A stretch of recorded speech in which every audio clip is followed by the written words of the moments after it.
So no two pregnancies are the same, and I am not a doctor, but I have had 2 babies, I have gone through pregnancy twice, and I did pick up a few things based on my own experiences, some tips and tricks that I wanted to share with you, because frankly, we all have to look out for each other. So hopefully some things here resonate with you and you can take them with you on your pregnancy journey. I know that as your pregnancy progresses, it gets harder and harder to stay comfortable, but something I didn't know until I had my first child is that about halfway through your pregnancy, around that 20-week mark, doctors and health experts recommend that you transition to one specific sleep position. And do you know which one that is already? So comment below if you know, or take your best guess. We're gonna dive into what that is and why, and ways to get comfortable and transition your body into that position so you're ready when you hit that halfway mark. I'm also gonna talk a little bit about my own pregnancies, some things that were keeping me from getting a truly comfortable night's sleep, and a lot of tips and tricks to help keep you comfortable. So whether you're pregnant or trying to get pregnant, I know you're gonna take something awesome away from this video. So let's go.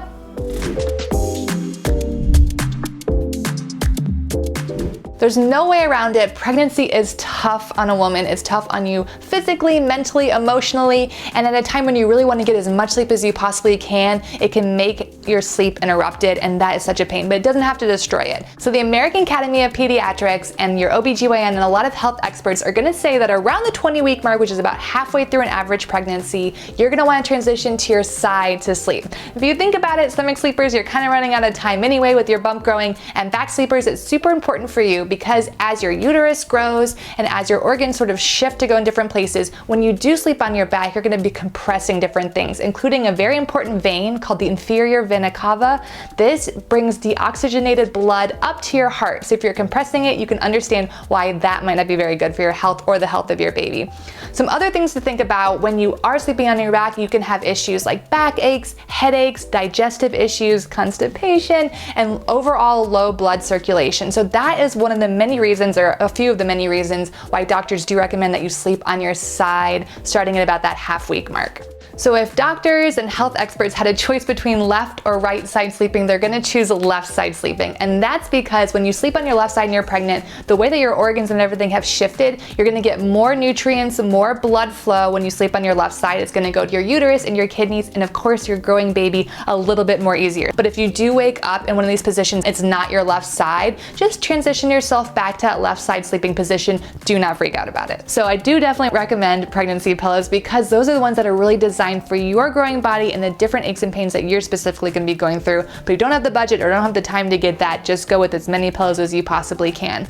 So pregnancy pillows like the one I have around here come in all different shapes and sizes. You can get a wedge one, a total body one, a full length one. There's ones made with really cool beanbag material that are super supportive, and there's also inflatable options out there which are awesome for travel because they can stay really compact. A full length pregnancy pillow like the Snuggle or the Pharmadoc, those are ones that are curved around your head and neck, but then they also wrap around your back or your bump and help keep your hips elevated, which is really gonna help your body take off extra tension in places that it's not used to having. But most of all, if you let it wrap around your back, then if you are a back sleeper and you're worried about slipping over or rolling over onto your back at night, you're gonna have that pillow there that's gonna stop you from doing that, plus give you extra support. So I really love it for that reason. I also wanna say that if you are hell-bent on sleeping on your back, or you really wanna be able to be on your back at some times, always speak with your OBGYN first about that. But I have heard that some people like to get a big wedge pillow. They do have these big wedge pillow options, and that allows you to be on your back but elevated, taking some of that pressure off of your veins and your blood vessels and all that stuff going on in your back. So make sure you talk to your doctor first, but that could be a nice option for you. I also want to mention that I have a list of my favorite pregnancy pillows. Definitely check that out. Google Mattress Clarity Best Pregnancy Pillows. It'll be that first link that pops up.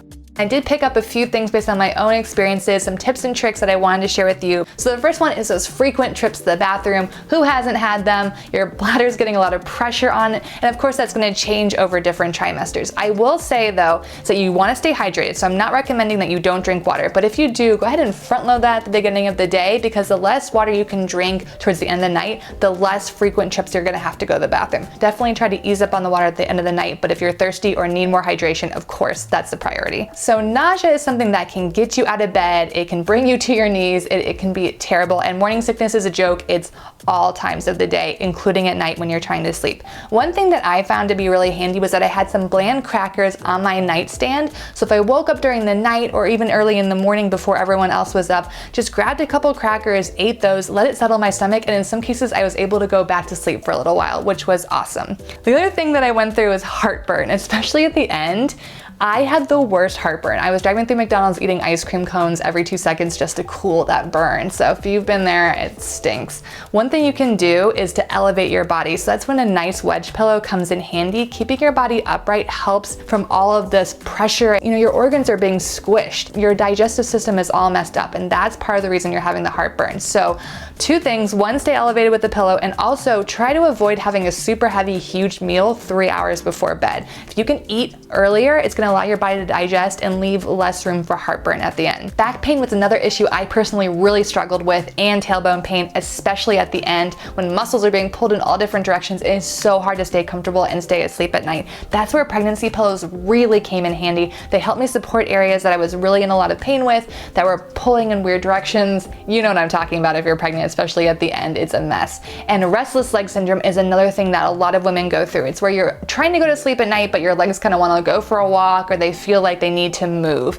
I would recommend talking to your doctor for that one. You may need to add some more calcium to your diet, but they're the ones who need to make a call on that.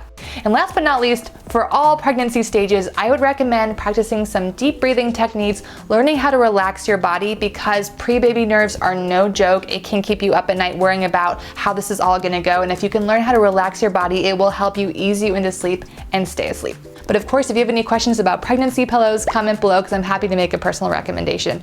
At Mattress Clarity, we do more than just review pregnancy pillows. We review all different types of things and have a ton of content. So like or subscribe for more. And I hope I see you again soon. Thanks.